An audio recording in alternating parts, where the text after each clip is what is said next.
Hello, all you beautiful people. I'm Lisa with Living Life with Lisa, and on this channel we talk about living life with early onset dementia and chronic illness. And I getting a little behind on uploading my videos. So this is Friday, and the other one with Blue on was yesterday on Thursday. And I did take, by the way, a video of the sandwiches from Mancino's that I kept saying I was going to show you, but I kept eating it. So I'll stick that in and show you, and maybe do a voiceover because I didn't record any sound. I just took a picture of the sandwich.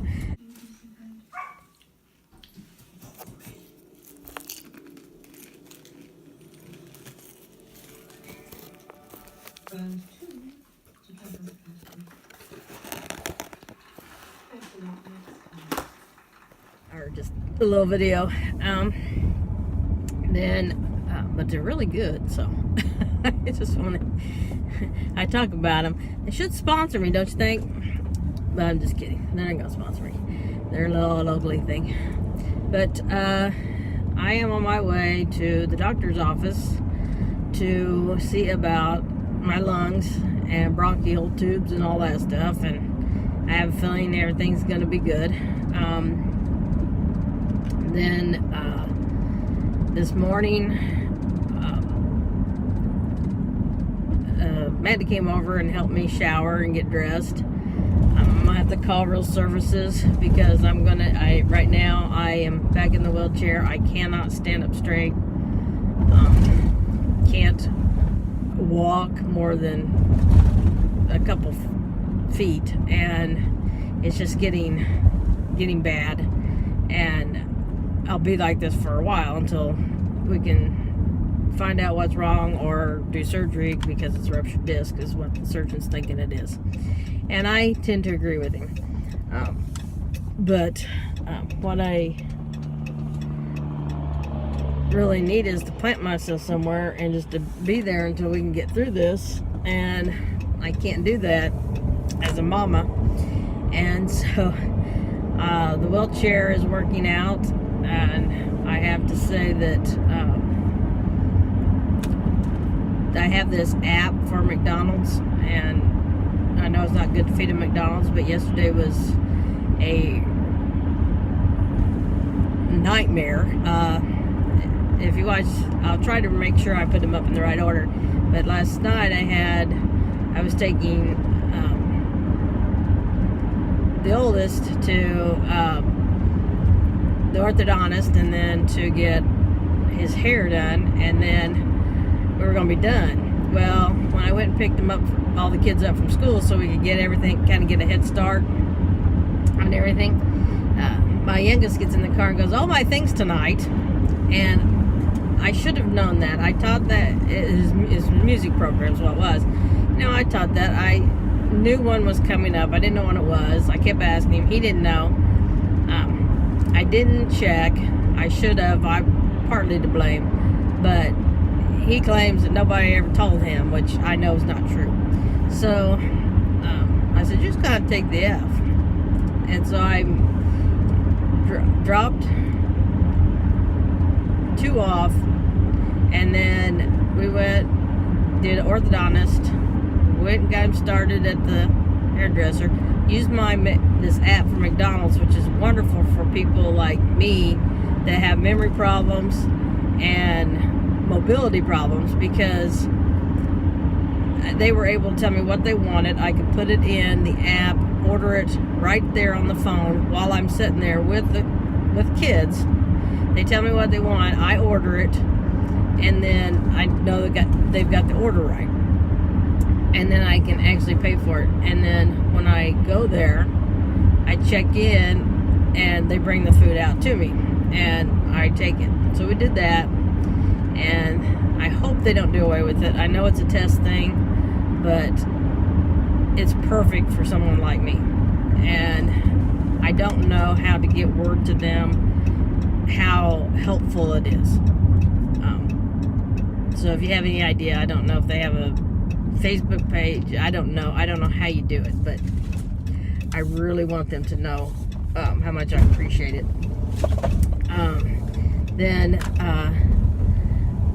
So what I did was I took the food to the boys and made them come out, and then I told the youngest one, I said, just bring your stuff, I will go take you to school, drop you off, and then I will, after I get done with the oldest one, I will come to the program. So he was all yay for that. So took him, because I had messaged the teacher, and then I felt bad for her because she was counting on him, and so I didn't care if he had to suffer with an F and the punishment that comes with getting an F, because he's going to be in 5th grade. He needs to be able to know when he's supposed to be somewhere.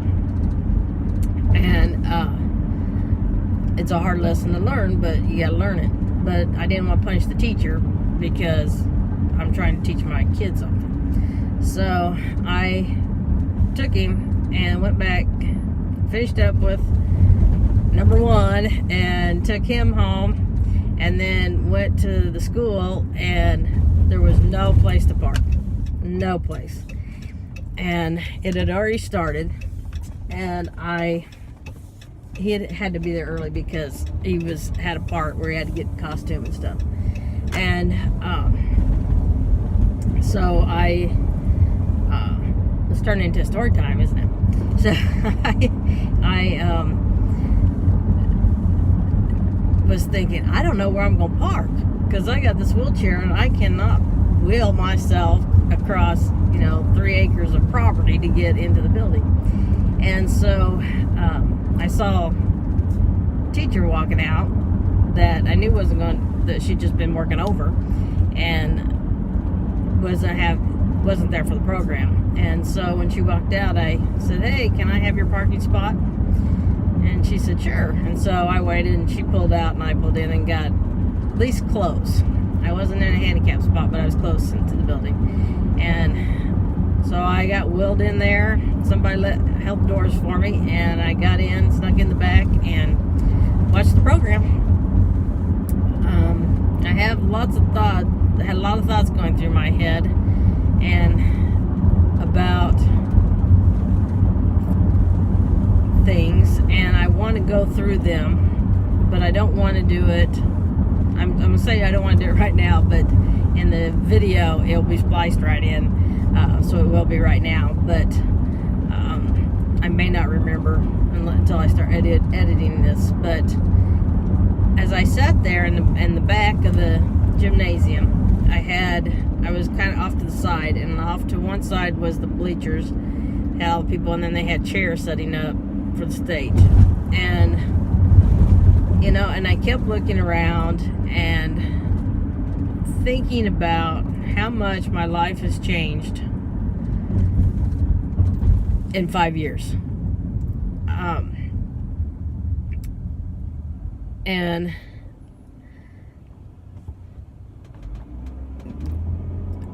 kind of how things shake out. And I don't know,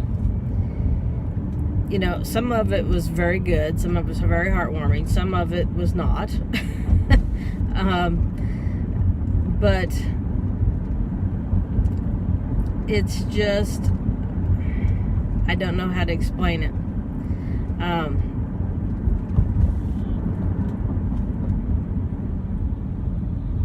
But to go from one of the main,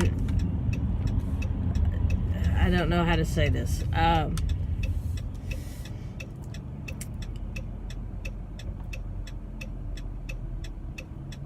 Someone that was a part of the community and a big part of the community, and now is not part of and all of a sudden, not all of a sudden, but in the last 5 years, it's kind of pulled away, and I no longer feel like a part of this community. In fact, I feel like I could walk away, they would notice the kid's gone, but I'm not saying I'm that, because they're going to stay for the kids, but I could disappear and they'd never even notice anymore. And that's kind of sad. But I did have a couple people come up to me. One, he's going to come help get my generator going again and see about bush hogging the back of my property because it is so bad and we've had so much rain that it just can't be done. In fact, he can't even get the tractor back there right now because it's standing water, so it has to wait till it comes down. But he said, well, I'll just come over and I'll check and see what the situation is and let's make sure we get that generator going. And I told him, I said, I think the reason the generator didn't go is because I wasn't strong enough to pull the cord. And I said I was too stubborn to get somebody else to do it. And he goes, oh, stubborn you? No. And so, but I said the power did come back on, so don't worry about it. But he'll make sure that it works. And then another family wanted to know I was in the wheelchair, and they were relieved to find out it was just temporary until I can get this back problem fixed. And they were offering all kinds of, help, and when their schedules would be open, that they could come over and help, and freed up after next week, after school's out. And so I said, well, don't say it if you don't mean it, because I will be using you. And I'm going to call Real Services today because if I'm where I need someone to help me bathe and get dressed, then I need them to allot that time. And it may, I don't know, require different people, but I'm not sure because neither one, Nicole nor Amanda, mind it, and Amanda has done it before, so is older her. So, and then of course, Nicole has seen people at their worst too, so that's not an issue. But we have to work out the hours. And so I'll be making phone calls today to see how that works. And so I am at the doctor's office, and I will talk to you on the other side. Hi. Well, you can tell by my hair that I'm back, and it's a humid day because it was wet before and still kind of damp, but it's working on curling. I just got out of the doctor, and he gave me a pain shot, so that'll help for about 5 hours. So I have about 5 hours of relief. And then I don't know if he says he's going to keep me permanently on inhalers because I have bronchial asthma, which I don't know if that's asthma or not. He kind of like he was afraid to use the word asthma. He just kind of said it under his breath. But I have to stay on the medicine permanently. And so, and he said that the steroids are still in my body that's helping the bronchial tube stay open. And that he's worried that once the humidity here kicks in and the pollen really starts going, that I'm going to have issues. And so he wants me to stay on it, and so that allergy season doesn't make it a lot worse and I have more problems. When they took my temperature in there, I had a fever, and I said, what? I don't. And so the nurse took her temperature, and she had one too, so the thermometer wasn't working. Thank goodness, because I thought, oh, that's all I need is to be sick too on top of it. But it was just a freak thing with the thermometer. Thank goodness.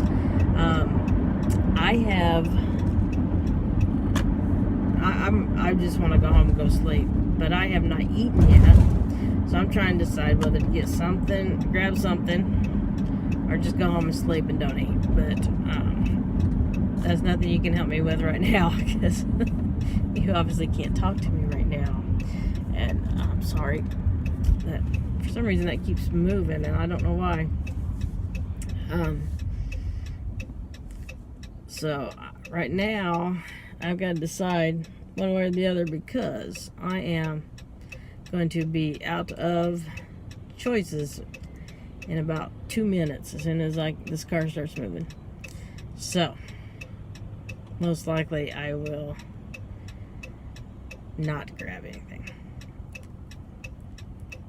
and go home and find something to fill me up for a little while.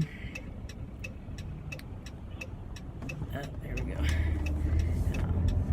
So I already told you I was gonna wait and tell you about how I felt at the program last night, but I did go ahead and tell you. So I did get that done. I feel like right now that I am needing to get home because I am getting ready to take a nosedive energy wise. So go home and go sleep. I don't know if it's the pain med is kicking in. It's supposed to burn real bad. The last time I had it, it burned like crazy. It didn't burn this time, and they're guessing that the pain is so bad in my back that I'm not recognizing the other pain, which makes sense. But you know, why I can't get any pain medication, I don't know. It just seems like common sense, but I think that with the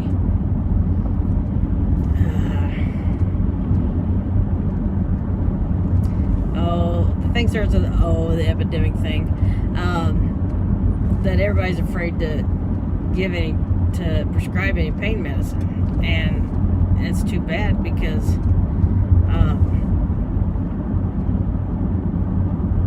I'm in pain and we can't do anything for, it's 2 weeks before I even see the doctor again to go over the MRI results.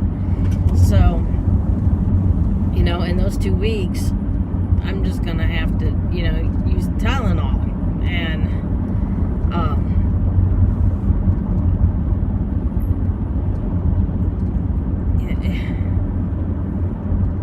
it's just insane.